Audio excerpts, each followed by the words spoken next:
Halo, selamat petang semua. Kembali lagi bersama dengan saya dalam Bicara Sabda.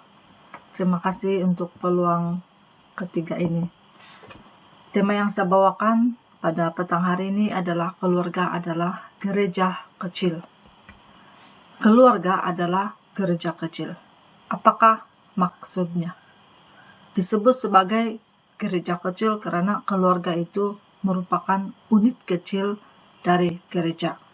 Artinya ada banyak gereja kecil karena setiap keluarga di dalam gereja itu merupakan gereja kecil. Keluarga saya adalah gereja kecil, keluarga Anda adalah gereja kecil.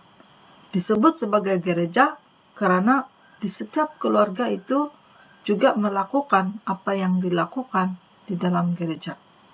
Ada berdoa, ada pujian, ada renungan firman Tuhan, serta ada pengajaran. Kita melihat apa ciri-ciri keluarga sebagai gereja kecil. Ini tidak berbeza dengan apa yang kita lihat di dalam gereja sebenarnya. Tidak ada beza. Yang pertama itu adalah satu adalah keluarga Kristen. Ya. Hanya pengikut Yesus yang disebut sebagai Kristen. Dan barangkali di dalam rumah kita itu atau dalam sebuah rumah itu mungkin bercampur dengan ahli keluarga kita yang beragama lain. Tapi kita masih tetap disebut sebagai gereja Kristen karena kita adalah Kristen. Ciri yang kedua adalah keluarga ini melakukan ibadah di dalam rumah. Ibadah di dalam rumah seperti yang disebut tadi, ada berdoa, ada pujian, ada renungan firman Tuhan, dan ada ajaran-ajaran.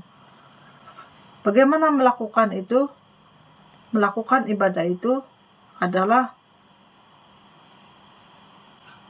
saya boleh bagikan kepada dua, yaitu boleh dilakukan secara tanpa liturgi, maksudnya itu ada bebas. Kedua, boleh dilakukan dengan liturgi. Saya akan jelaskan. Yang pertama adalah boleh dilakukan setiap hari tanpa liturgi. Maksud di sini adalah kita berdoa. Berdoa bila saja kita ada peluang. Berdoa sebelum tidur, bangun pagi, berdoa. Kita berdoa sebelum makan, kita berdoa sebelum kita melakukan aktiviti sepanjang hari. Nah, ini berdoa. Ada pujian, ada nyanyian. Nah, ini nyanyian yang saya katakan di sini adalah menyanyikan lagu rohani, lagu puji-pujian untuk kemuliaan Tuhan. Lagu-lagu rohani itu boleh saja kita mendapatnya dari YouTube. Nah, kalau mungkin saya suka memasang lagu rohani untuk mendengarnya. Buat kerja dapur, pasang lagu rohani sambil ikut menyanyi. Nah, itu yang bernyanyi. Ya. Ketiga adalah merenungkan firman. Merenungkan firman Tuhan ada baiknya sebelah pagi. Sebelum melakukan aktiviti lain, kita akan merenungkan firman Tuhan. Ataupun mungkin boleh dilakukan sebelum kita tidur, kita ada renungan. Kita boleh melakukannya itu dengan menggunakan aplikasi yang ada dalam telepon kita. Kita boleh download dan kita juga boleh menggunakan pedoman harian sebagai renungan. Dan renungan itu pendek, ya. Pendek saja. Nah, yang kedua itu boleh dilakukan dengan liturgi. Maksud di sini adalah ibadah penuh seperti kebaktian rumah tangga. Nah, dalam ibadah ini kita boleh memanggil pemimpin gereja atau pelayan gereja, mungkin dalam seminggu sekali, 2 minggu sekali, atau sebulan sekali. Nah, walau bagaimanapun tidak semestinya kita memanggil pelayan gereja ataupun pemimpin gereja. Ketua keluarga boleh melakukan ataupun siapa saja dalam rumah itu pun boleh melakukan pelayanan. Nah, ibadah ini tidak terikat hanya di dalam rumah. Nah, ini perlu kita paham. Kita mungkin berpikir bahwa ibadah itu hanya di sebuah gereja, tapi di rumah pun kita perlu ada ibadah.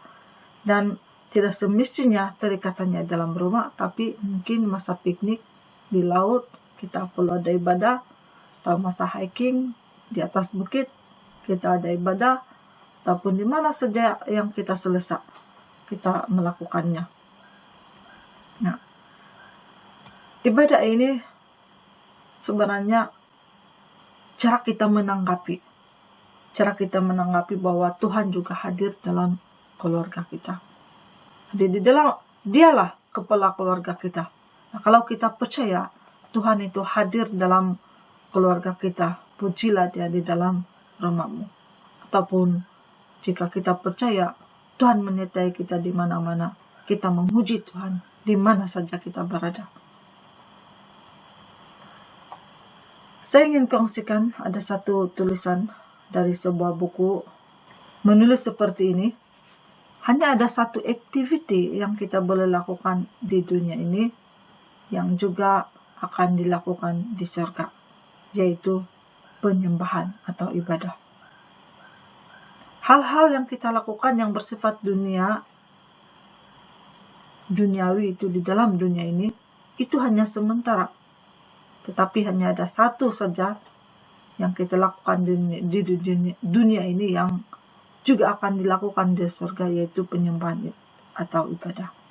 Jadi ibadah yang kita lakukan itu, baik di dalam gereja, baik di rumah kita, itu adalah persiapan kita untuk kehidupan akan datang, yaitu kehidupan bersama Tuhan di surga. Puji Tuhan. Dengan itu kita jangan bosan melakukan ibadah. Kita jangan bosan memuji Tuhan di mana saja kita, dalam gereja, di dalam rumah kita, di dalam kereta, atau ketika kita di ladang atau di mana saja. Nah, pujilah Dia di mana saja kita berada. Nah, dalam Yakobus 1 ayat 27, ini dalam bahasa Melayu, saya bacakan. Menurut Allah Bapa, inilah ibadah yang murni dan sejati. Itu menolong anak yatim piatu dan balu yang mengalami penderitaan serta menjaga diri supaya tidak dicemari kejahatan di dunia ini. Nah, ibadah itu tidak terikat dengan liturgi ataupun yang kita memahami bahwa ibadah itu dengan pujian, dengan doa, dan firman Tuhan. Tapi rupanya ibadah itu yang sejati dan murni yang dia katakan di sini adalah menolong orang susah, orang sakit, menolong anak yatim piatu, yaitu ibu tunggal atau balu. Nah, sebenarnya dalam suku tempatan, contohnya dalam suku Rungus, budaya menolong ini sudah ada dari nenek moyang. Maka lebih-lebih lagi bila kita sudah menerima berita baik, kita melakukan ini karena inilah ibadah yang murni dan sejati. Nah, dalam keluarga itu, dalam ciri keluarga adalah gereja kecil itu, kita harus mempraktikkan atau melakukan pelayanan ini, yaitu menolong anak yatim piatu, para balu, orang susah, orang sakit. Sekali lagi, karena ini adalah ibadah yang murni dan sejati. Nah, apakah tugas dan peranan keluarga sebagai gereja kecil? Apakah tugas peranan keluarga sebagai gereja kecil? Nah, saya tidak memberikan banyak, hanya ada 2 saja yang saya kongsikan tentang tugas dan peranan keluarga itu. Dan tugas ini tidak ada beza juga dengan tugas gereja. Cuma ada perbezaan. Berbeza dari bagaimana caranya. Yang pertama itu adalah memberikan pendidikan agama atau pendidikan iman yang baik kepada anak-anak. Nah, saya ingin bertanya, siapa di antara kita yang masih ingat di mana kita pertama kali mendengar tentang Yesus? Atau kalau bukan mendengar pun, di mana kita pertama kali pernah membaca ataupun mendengarnya dari cerita-cerita buku rohani, apakah di rumah ataupun di gereja. Saya sendiri ingin mengkongsikan bahwa saya masih ingat saya membaca buku, ada buku cerita atau buku rohani tentang Adam dan Hawa, dan ada banyak cerita di dalamnya. Itu di rumah. Saya mendapat pengajaran itu melalui apa yang saya baca di dalam rumah, bukan di dalam gereja.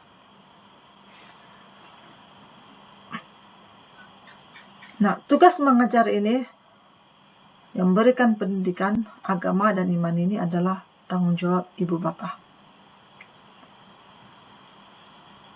Bagi bayi yang sudah dibaptis,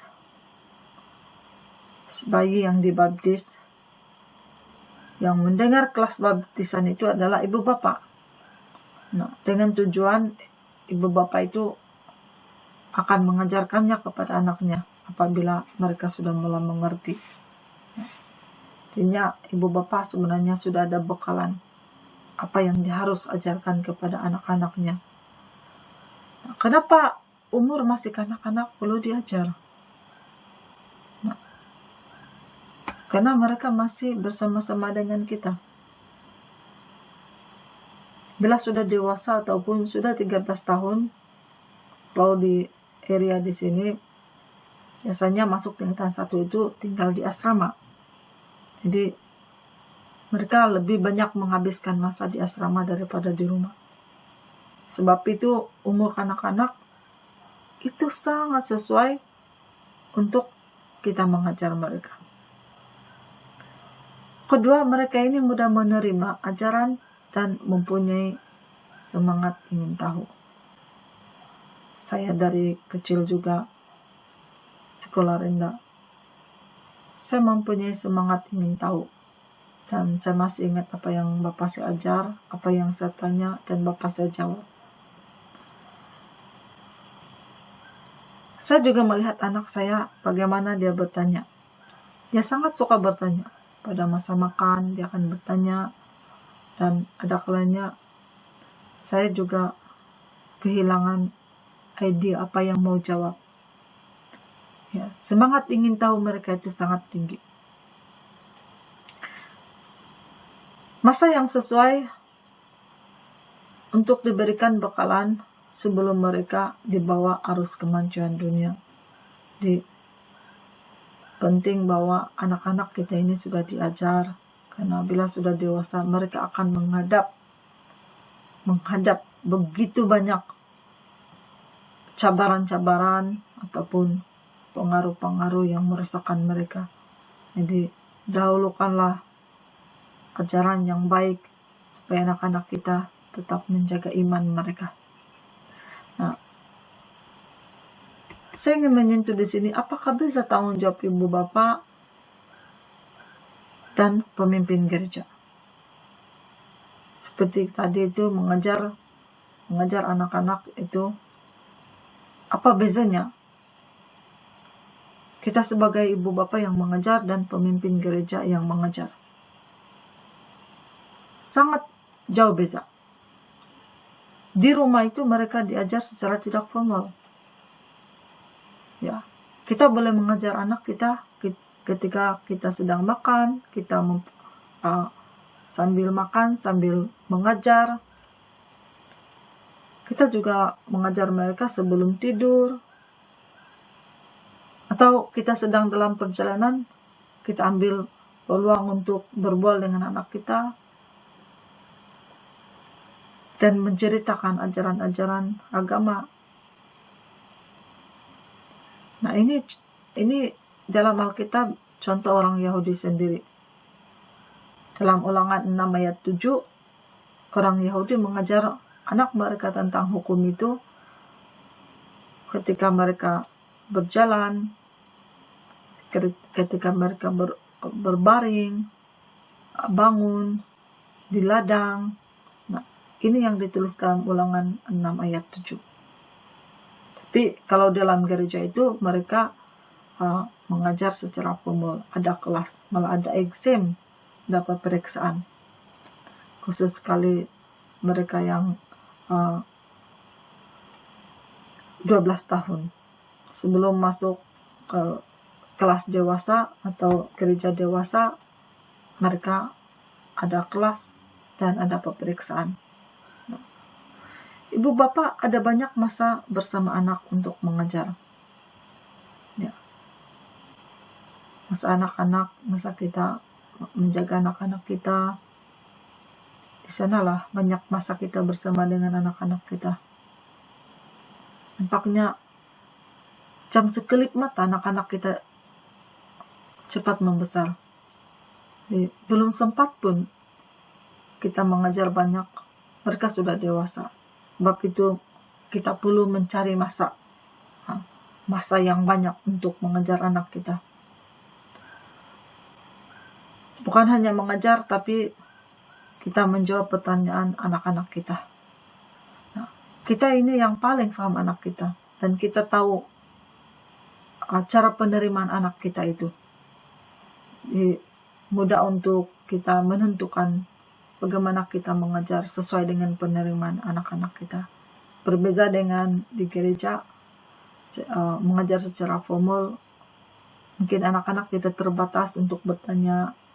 Jadi sebab itu di dalam keluarga itu penting sangat ini ada pendidikan agama ataupun pendidikan iman kepada anak-anak kita.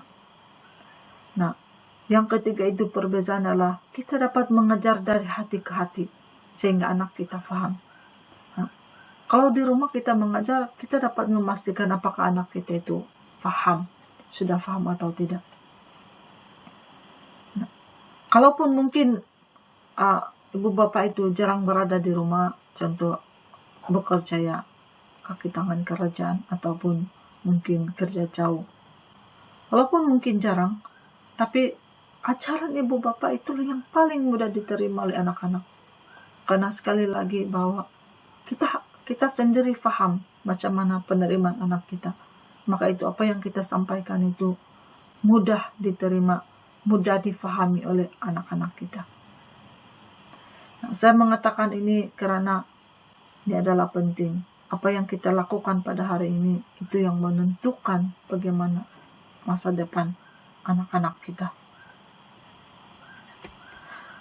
Tugas dan peranan keluarga sebagai gereja kecil yang kedua adalah mengembangkan cinta kasih. Mengembangkan cinta kasih. Nah, apa kaitan dengan gereja kecil atau keluarga kita ini mengembangkan cinta kasih? Di gereja itu kita mendengar ataupun tempat kita memberitakan cinta kasih Tuhan yang ditunjukkan melalui Yesus yang telah menderita dan mati. Melalui penderitaan dan kematian, kita ditebus, yaitu dosa kita diampuni. Gereja juga mengajar kita supaya kita mengasihi melalui pengorbanan kita kepada keluarga dan orang lain. Kita juga diajar mengampuni seperti Tuhan mengampuni kita. Nah, praktiknya itu bukan hanya di gereja, tetapi di rumah. Nah, disinilah kita mengembangkan cinta kasih itu di rumah kita. Kita sudah mendengar di gereja, tapi mengembangkan itu adalah di rumah kita. Di dalam keluarga masing-masing. Artinya di dalam keluarga sebagai gereja kecil itu, ciri-ciri ini harus ada. Yaitu mengasihi, mengampuni, dan saling berkorban. Anak-anak muda belajar melalui perbuatan kita. Maka itu ketiga hal ini, mengasihi, mengampuni, dan berkorban itu ibu bapak harus menjadi teladan. harus menjadi teladan. Nah, anak-anak harus belajar mengasihi bermula dari rumah, belajar mengampuni dari rumah, dan belajar untuk berkorban dari rumah. Tema ini memang cukup mudah untuk kita paham. Tapi saya percaya bahwa untuk melaksanakan itu atau untuk membiasakan itu bagi kita yang mungkin belum memiliki ciri-ciri sebagai gereja kecil, itu kita janggal untuk melakukannya atau sukar untuk kita melakukannya. Namun kita perlu membiasakan di dalam keluarga ini atau keluarga kita perlu membiasakan ada ibadah dan mengembangkan cinta kasih di dalam keluarga kita. Saya percaya memang ada halangan. Saya menyentuh sini halangan yang paling besar dan saya alami sendiri dalam rumah atau dalam keluarga saya. Cabaran saya itu adalah adanya telepon pintar. Bagaimana kita mengajar kalau anak-anak kita ini pulang saja dari sekolah cari telepon, makan pun bawa telepon, sebelum tidur berbaring pun mau juga telepon. Di masa kita dengan anak-anak itu dihalangi dengan telepon. Kalanya kadang-kadang kita biar dan kita sendiri pun tidak ada mood. Tapi ingat bahwa apa yang kita lakukan pada hari ini menentukan masa depan anak-anak kita. Artinya untuk mewujudkan itu di dalam rumah kita perlu ada ketegasan, kita perlu ada disiplin. Marilah kita mulakan secara perlahan-lahan. Kita belum gagal lagi. Kita mari mencoba dulu. Mewujudkan keluarga adalah gereja kecil. Ini saja yang saya dapat kongsikan. Terima kasih kerana Anda setia untuk mendengarnya.